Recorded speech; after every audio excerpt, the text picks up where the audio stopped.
সম্মানিত, আমার কথা কি শোনা যাচ্ছে? সবাই শুনতে পাচ্ছেন তো? বলি আলহামদুলিল্লাহ। কিন্তু যে সূরাটা আমি নামটা বললাম, এই নামটা কি মনে হয় যে এটিকে রাজনীতির বাইরের কোনো সূরা? যুদ্ধলব্ধ মাল, অর্থাৎ ইসলামে যুদ্ধনীতি, রাজনীতি, চুক্তিনীতি, অর্থনীতি, ব্যক্তি, সমাজ, পরিবার, রাষ্ট্র সব নিয়ে ইসলামের কথা, কোরআনের কথা আছে না নাই? আসতে বলবেন না, আছে না নাই? আমার বন্ধুগণ, একটু কান লাগাবেন।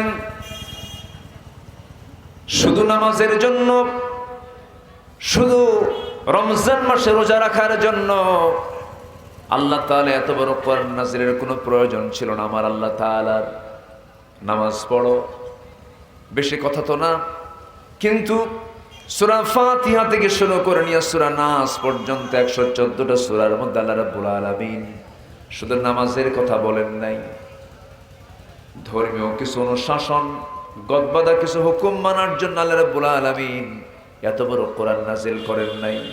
কোরআনটা নাযিল করেছেন বান্দার গোটা জীবনের সকল সমস্যার সমাধান নিশ্চিত করার জন্য। এক কথায় বান্দার জীবনের দোলনা থেকে শুরু করে নিয়া জন্মের পরে দোলনা, জন্ম থেকে শুরু করে নিয়ে মৃত্যু পর্যন্ত এমন কোন সেক্টর নাই যে সেক্টরে কোরআন সমস্যার সমাধান করে নাই।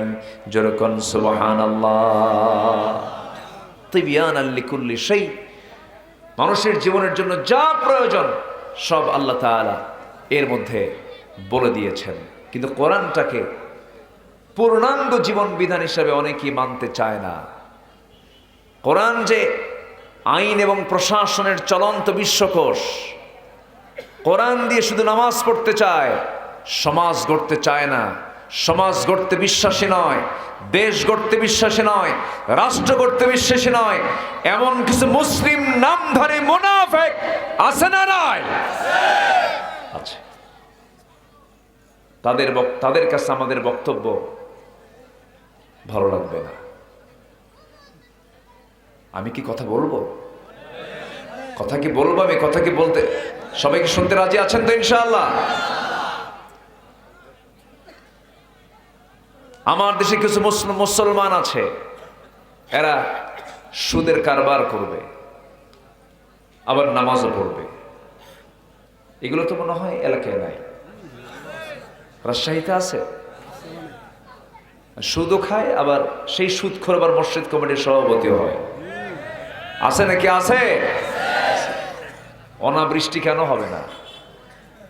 হ্যাঁ, অনাবৃষ্টি হবে না কেন? আমার দাদার আমলে এত ভূমিকম্প হয়নি, এখন মাসে মাসে ভূমিকম্প হয়। ঠিক আছে না? ভূমিকম্প কি রহমতের লক্ষণ?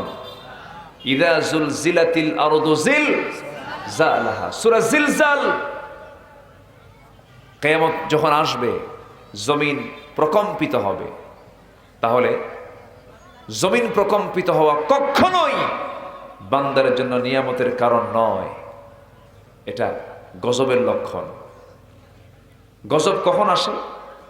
যখন জমিনে পাপ যখন অ্যাভেলেবেল হয়ে যায়। সহিহ হাদিসের একটা বর্ণনা, অনেক লম্বা কথা, আমাকে সময় দিচ্ছেন তো নাকি? জোরে বলি ইনশাআল্লাহ।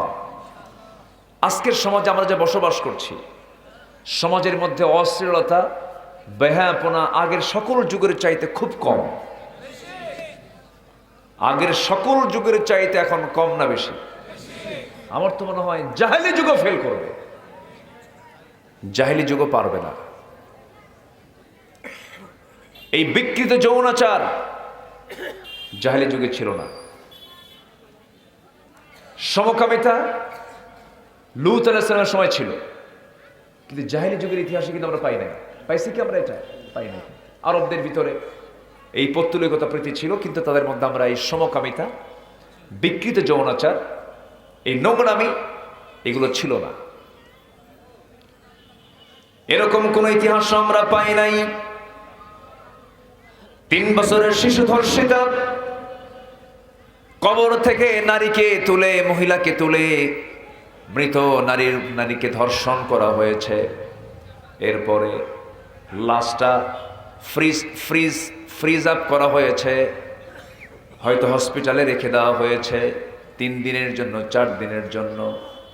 সেখানেও ধর্ষণ করা হয়েছে। মরা লাশকে ধর্ষণ করা হয়, 3 বছরের শিশুকে ধর্ষণ করা হয়েছে। এমন কোন রেকর্ড আমরা কোন জাহিলি যুগের ইতিহাসে পাই নাই। আগে ছিল ওল্ড জাহিলিয়াত, এখন হয়ে গেছে নিউ জাহিলিয়াত। আগের যুগে জীবন্ত সন্তান পুঁতি, জীবন্ত অবস্থায় পুঁতে হত্যা করা হতো। শুধু ভাঙ্গা পাতিলকে কেন্দ্র করে যুগের পরে যুগ তারা গোত্র গোত্র যুদ্ধ লেগে রাখত। মেয়ের সন্তান হলো কেন? ওই প্রসূতি মা ডেলিভারির যন্ত্রণা যখন শুরু হয়ে যেত, তখন সে করত কি, গর্তের কাছাকাছি চলে আস্তে করে গর্তের কিনারে গিয়ে বসতো।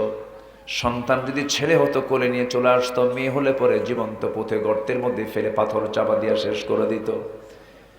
কিন্তু আজকের যুগে কি হয়, পেটের সন্তান চলে এলো, ডায়াগনস্টিক সেন্টারে চলে গেল, ক্লিনিকে যাওয়ার পর ডাক্তারকে বলে, দেখো তো লিঙ্গ নির্ধারণ করে দাও, ছেলে হলো না মেয়ে হলো। ছেলে হলে পরে সন্তান রেখে দেয়, মেয়ে হলে পরে সেখানে আবর্ষণ করে শেষ করে দেয়। আগে ছিল অফলাইনে হত্যা, এখন হয় অনলাইনে হত্যা। কি লাইনে? এখন অনলাইনে হত্যা হয়। আমি কি ভুল বলতেছি?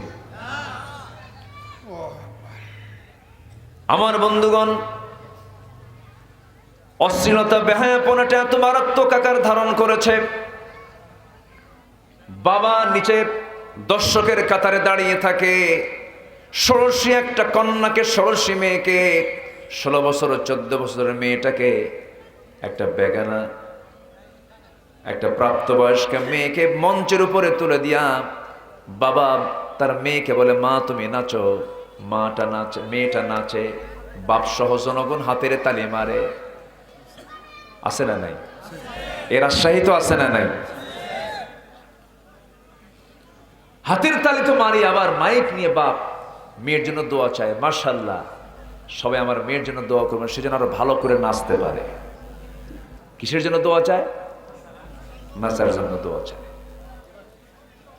এগুলো কি ইমানদারের কাজ? এগুলো কি ইমানদারের কাজ না ফাসেকদের কাজ? ফাসেকরাই তো ফুসুকি কাজ করতে পারে, অশ্লীলতা করতে পারে। আমার রাসূল বলেছেন, তোমরা যখন 5টি বিষয়ে পরীক্ষার সম্মুখীন হবে, তখন আমি আল্লাহর কাছে আশ্রয় প্রার্থনা করছি যেন তোমরা তার সম্মুখীন না হও। বলছেন মুহাম্মদ সাল্লাল্লাহু আলাইহি ওয়াসাল্লাম।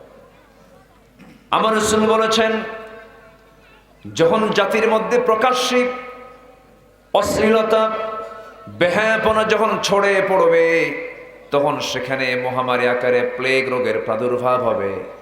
তাছাড়া এমন সব ব্যাধির উদ্ভব হবে যা ইতিপূর্বে তোমরা কখনো শোনো নাই।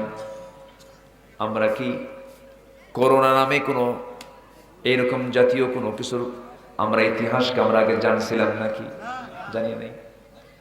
এই ভাইরাসটার নামও আমরা জানতাম না।